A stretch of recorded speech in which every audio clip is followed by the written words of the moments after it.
Olá, povo amado do nosso canal, estamos aqui hoje para começarmos a nossa série sobre o Sermão do Monte. Vamos ter muita palavra, vamos ter revelações assim contidas neste sermão tão rico e tão especial que Jesus apresentou para os seus discípulos, seguidores e todas as multidões que andavam com ele. E tem muito a nos ensinar. Então, portanto, vamos lá. Mateus 5 vai ser em série porque é muito rico e longe de mim de querer esvaziar toda a riqueza em alguns vídeos apenas, Mas a gente vai dar uma aprofundada em cada uma das partes dessa série. Então vamos lá. Mateus 5, versículo 1 diz assim: Vendo as multidões, Yeshua subiu ao monte. Depois de se assentar, os discípulos se aproximaram dele, e ele começou a falar. Isto é o que lhes ensinou. Quão abençoados são os pobres em espírito, porque o reino dos céus é deles. Quão abençoados são os que pranteiam, porque serão confortados. Quão abençoados são os pacíficos, porque herdarão a terra. Quão abençoados os que têm fome e sede de justiça, porque serão satisfeitos. Quão abençoados os que demonstram misericórdia, porque lhes será demonstrada misericórdia. Quão abençoados os puros de coração, porque verão a Deus. Quão abençoados os que promovem a paz, porque serão chamados filhos de Deus. Quão abençoados são os perseguidos pela procura da justiça, porque deles é o reino dos céus. Quão abençoados são vocês quando as pessoas os insultarem, perseguirem e inventarem todo tipo de calúnia contra vocês pelo fato de me seguirem. Alegrem-se, fiquem felizes, porque grande é a sua recompensa no céu. Eles perseguiram da mesma forma os profetas que vieram antes de vocês. Vocês são o sal da terra. Mas se o sal perder o gosto, como torná-lo salgado novamente? Ele não tem mais utilidade, será jogado fora e pisado pelas pessoas. Vocês são a luz do mundo. A cidade construída sobre o monte não pode ser escondida. Da mesma forma, quando alguém acende uma candeia, não cobre com uma vasilha, mas a coloca no suporte para iluminar a todos os que estão na casa. Assim que sua luz brilhe diante das pessoas, para que elas também possam ver as boas coisas que fazem e louvem ao Pai Celestial de vocês. Amém? Então, essa primeira parte, Jesus aqui de uma maneira muito simples vem nos mostrar que os valores do reino de Deus são completamente inversos aos valores do sistema mundo que nós vivemos. Por exemplo, nas bem-aventuranças, quando hoje as pessoas são, de alguma forma, questionadas sobre o que querem da vida, sobre o que esperam, sobre o que procuram, certamente essas pessoas, o ser humano hoje vive uma busca muito grande por riqueza, por poder, por conforto. Não que isso seja errado. Passa a ser completamente averso à palavra quando nós fazemos dessas coisas a essência da nossa vida. É lógico que todos nós procuramos melhorar em alguns quesitos, melhorar financeiramente, mas Jesus já abre o sermão dizendo, quão abençoados ou bem-aventurados, aí, conforme a sua tradução, são os pobres em espírito, porque o reino dos céus é deles. Ou seja, quando as pessoas elas não têm, não têm aonde recorrer, seja isso até mesmo na questão espiritual mesmo, sabe? Essas pessoas que tantas vezes cristãos apontam pecado, apontam erros e percebe-se que essas pessoas não têm saída, não têm para onde ir. não tem onde recorrer, né? São pessoas ali que não têm esperança até mesmo, né? E Jesus, ele veio para ser essa esperança, ele veio para buscar exatamente o perdido, né? Para buscar exatamente os doentes, né? Aquele que se diz autossuficiente, que se diz ser alguma coisa, esse não precisa, né? Jesus até usou essa parábola, ele disse que o são, ele não precisa de médico, quem precisa de médico são os doentes, né? Então, são esses necessitados, são esses pecadores, são esses abatidos de espírito que realmente vão encontrar em Jesus, né, o sentido, vão encontrar em Jesus o suporte, vão encontrar em Jesus a sua esperança, vão encontrar em Jesus né, redenção, porque por si só não conseguem, entendem isso. E, portanto, como cristãos, é uma das primeiras coisas que nós devemos aprender, né, que nós, sozinhos, sem Deus, sem o Senhor, né, nós não podemos nada, por mais talentos, por mais reconhecimento humano, por mais que tenhamos conquistado nessa vida, sem Cristo, não existe vida eterna, não existe salvação, né? Então é através de Jesus que nós encontramos descanso para as nossas almas. E Jesus aqui deixa muito claro para nós, né, nesse primeiro versículo aqui das bem-aventuranças. Ele vai continuar dizendo: bem-aventurados são, né, ou quão abençoados são os que planteiam, porque serão confortados. Da mesma forma, né, quando somos injustiçados, somos aqui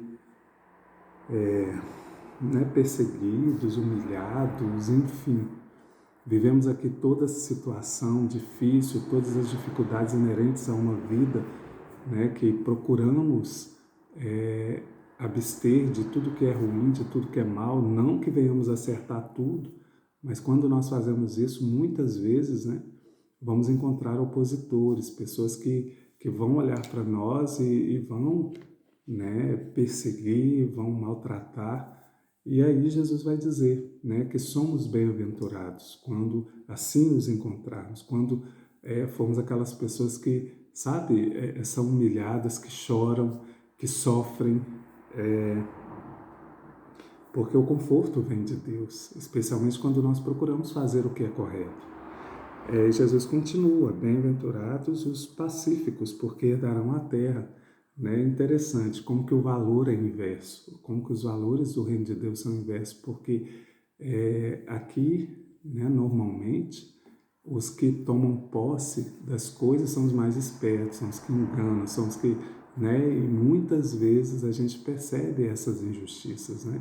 Pessoas que estão ali sorrateiramente agindo, vivendo, trapaceando, né? Aos olhos de muitos são tidos como bons.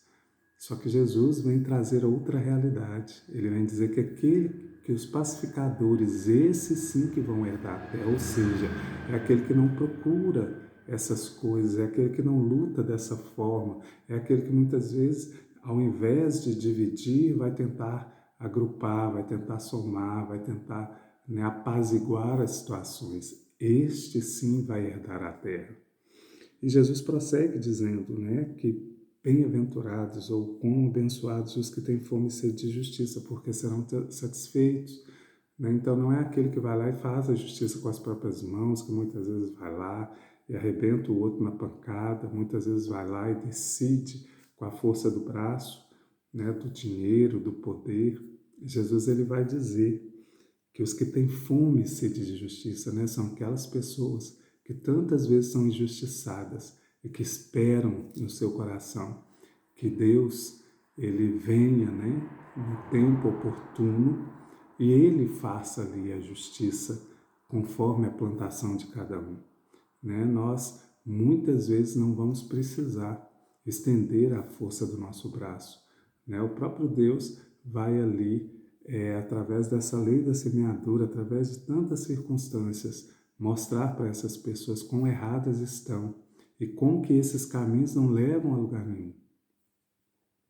E Jesus continua: Bem-aventurados os puros de coração, porque estes verão ao Senhor. Pureza de coração é algo que falta muito hoje, né? Nos nossos dias. As pessoas têm tido uma tendência a sempre agir por interesse, né? Não existe, né? Assim, muito pouco dessa pureza de coração, aonde realmente as pessoas fazem por amor. As pessoas estão ali, né, por mero e puro amor, por querer o bem do seu próximo, agindo, né, fazendo como Jesus fez e faz, né, sem interesse. Quando Jesus ele cura uma pessoa, quando ele liberta uma pessoa, quando ele estende as suas mãos sobre uma vida que sofre, a intenção do Senhor é trazer simplesmente o bem sobre esta vida. Não é nem que esta vida venha segui-lo, né, ou faça uma barganha. Muito pelo contrário, Deus não age assim. Né? Esse seguir a Cristo, esse se voltar para Deus, precisa ser completamente voluntário. Né? Nós decidimos segui-lo, nós percebemos tanto amor, tanto respeito por nós, que muitas vezes nem merecíamos. E aí nos apaixonamos por este Deus e aí o seguimos voluntariamente. Por isso a gente tem que tomar um cuidado muito grande, né, hoje nessa mediação que existe entre as pessoas, entre a igreja, né, porque precisa ser algo realmente voluntário, por amor e do nosso coração e porque nós queremos, nada forçado, nada, né, de troca, nada disso. E o Senhor vai prosseguir: bem-aventurados que promovem a paz, porque serão filhos de Deus. Né? Eu me lembro, eu fico vendo essas falas de Jesus, estes ensinos, e me lembrando de outras partes, onde a gente percebe Jesus vivenciando isso. Né? E Jesus ali não é fácil, né? É uma estatura, é um modelo assim que só mesmo com a ajuda do Espírito Santo para conseguirmos, mas é algo absolutamente possível, né? Quando nós percebemos Jesus ali na cruz do Calvário e as pessoas perseguindo, humilhando, cuspindo, debochando e Jesus intercedendo para que Deus não impute a essas pessoas o pecado que elas não sabiam que faziam. Né? Jesus ora assim, ou seja, se Deus quiser um dia vamos chegar nessa estatura, né, de poder olhar para as pessoas nos perseguindo, querendo nos fazer o mal e pedimos a Deus que não impute pecado algum a essas pessoas, mas, né, tenha misericórdia e compaixão, porque não sabem o que fazem. Né? Então Jesus ele vai dizer que são filhos de Deus os que promovem a paz, né? Ao invés de revidar na mesma moeda, o Filho de Deus, ele tem essa tendência a abençoar essas vidas e pedir a Deus que encontre, que manifeste, né, o seu poder e a sua graça. Quão abençoados são os perseguidos pela procura da justiça, porque deles é o reino dos céus. Pois se vocês perdoam... Opa, pulamos uma página. Quão abençoados são vocês quando as pessoas insultarem, perseguirem e inventarem todo tipo de calúnia contra vocês pelo fato de me seguirem. Alegrem-se, fiquem felizes, porque grande é a recompensa no céu. Eles perseguiram da mesma forma os profetas que vieram antes de vocês. É interessante porque, né, em momento algum, Jesus ele vai dizer para nós revidarmos a essas pessoas e agirmos como elas agem, né? Muito pelo contrário. Jesus vai dizer que nós somos bem-aventurados, né? Vai existir toda uma alegria sobre nós, né? Vai pairar sobre nós toda uma nuvem aí de satisfação, porque assim foram com os profetas, assim foi com Jesus, né? E a história continua a mesma, né? Todas as vezes que quase todas as vezes, né, que nos levantarmos em nome do Senhor para promover o bem, promover a paz, vão se levantar pessoas, né, especialmente em perseguição ao Evangelho, ao Senhor Jesus, porque o Evangelho ele traz limites ao ser humano, à nossa caminhada. Ele revela para nós quem somos e somos frágeis, né? Não temos toda essa força que muitas vezes nós queremos demonstrar ter. né? Nós somos assim tão frágeis, né? A vida humana é tão frágil, estamos sujeitos a tantas coisas. Se a gente for analisar por este prisma, vamos perceber o que Jesus está dizendo, né? E ele vai dizer, olha, vocês são o sal da terra, né? Então, ele aqui vai nos diferenciar. A partir do momento que recebemos o Evangelho em nós, precisamos entender essa realidade. Não podemos mais agir por aí batendo cabeça, né? Dando socos no ar, né? Como se não soubéssemos de onde viemos e para onde vamos, né? E o propósito de estarmos aqui, o maior propósito, né? Que é revelar a glória de Deus, a salvação a tantos outros que carecem disso, né? Assim como nós carecemos. Então, somos o sal. O sal é responsável por temperar, por trazer vida, né? Quantos alimentos hoje eles trazem o sal na sua composição para que ele permaneça ali, né? Sem perder, sem se estragar, sem apodrecer. Então, o sal tem este papel e o Senhor usa essa figura em relação ao cristão, né? A gente vai chegar aonde está o caos e a gente vai promover vida naquele lugar, né? Através das nossas atitudes diferenciadas, através da nossa forma de agir, de pensar, de falar, né? As pessoas vão vir com maldade, a gente vai com bondade. As pessoas vão vir, né, querendo nos ferir, a gente vai querer ajudá-las. E tudo de uma maneira muito sábia, muito inteligente, assim como Jesus já foi exemplo para nós enquanto homem, né? Então, não podemos perder, né, esse referencial, somos o sal. Isso não é algo que vai nos ensoberbecer, muito pelo contrário, né? Isso vai nos mostrar que nós temos um papel a ser cumprido, temos uma postura a ser desenvolvida, né? Então não dá para viver de qualquer forma, não dá para abrir os nossos lábios de qualquer forma, não dá para agirmos de qualquer forma, né? Precisamos entender que há sobre nós essa responsabilidade, né? Muitos vão ver em nós o Senhor Jesus, vão ver nas nossas atitudes, né? Isso não precisa ser forçado, isso não pode ser, né? Isso precisa ser muito suave e muito cotidiano, né? De muita simplicidade, porque Jesus é assim. E ele vai dizer, né? Se o sal ele perdeu o gosto, aí acabou, né? Não serve para mais nada, a não ser jogado fora e ser pisado pelos homens. E isso aqui denota para nós, né, o zelo e o cuidado que nós precisamos ter, né, ao nos relacionar com as pessoas, ao nos dirigir às pessoas, né? Então, assim, não é algo também terrorista, né? Não é isso, né? Mas é de uma forma muito natural, de uma forma muito simples, de uma forma muito tranquila, né? Que isso vai ser vivenciado. E Jesus ele continua, né, na sua analogia dizendo que nós somos a luz do mundo, né, e que a luz ela é responsável também por, né, iluminar toda a casa.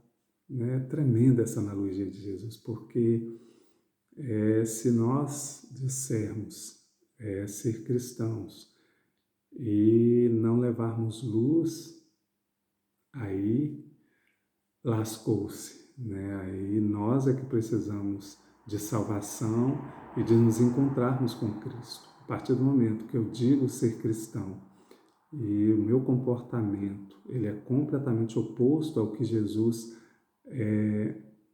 nos chamou, que Jesus nos propôs, a gente que está com problema, a gente precisa então ser iluminado para entendermos, né, e mudarmos completamente a nossa forma de agir. Portanto, né, as pessoas vão ver em nós motivos para louvarem a Deus. Né? Então, existe uma postura, um papel, umas vestes, né? Quando lá em Apocalipse Jesus vai dizer que nós precisamos estar com vestes brancas e alvas como a neve, fala dessa forma de ser e de viver, né? E não que nós sejamos perfeitos, isso não existe, né? Perfeição na vida humana só de Cristo. No mais, são errantes que lavam as suas vestes no sangue de Jesus, né? É o poder do sangue de Jesus derramado naquela cruz, tomando o nosso lugar, que nos faz ser sal, nos faz ser luz e nos faz ser diferentes a cada dia e querermos ser diferentes, né? Portanto, essa é a nossa primeira parte do Sermão do Monte, né? Eu amo de todo o meu coração este sermão, porque aqui certamente, se a gente se esforçar para viver de maneira simples o nosso dia a dia desta forma, vamos estar cumprindo todos os mandamentos do Senhor certamente. Então, que a gente reflita, que a gente estude, né, e que a gente continue mergulhando no conhecimento da palavra. Deus abençoe ricamente você. Até a nossa segunda parte aí, né, e que seja na sua vida um derramar grandioso do Espírito Santo através da sua palavra. Essa palavra tem poder de transformar, tem poder de fortalecer, de confortar, de confrontar. Que assim seja nessa série, para a glória do nome de Jesus Cristo. Deus abençoe você, a sua casa e até a próxima mensagem. Um grande abraço, fiquem todos com Deus. Tchau, tchau.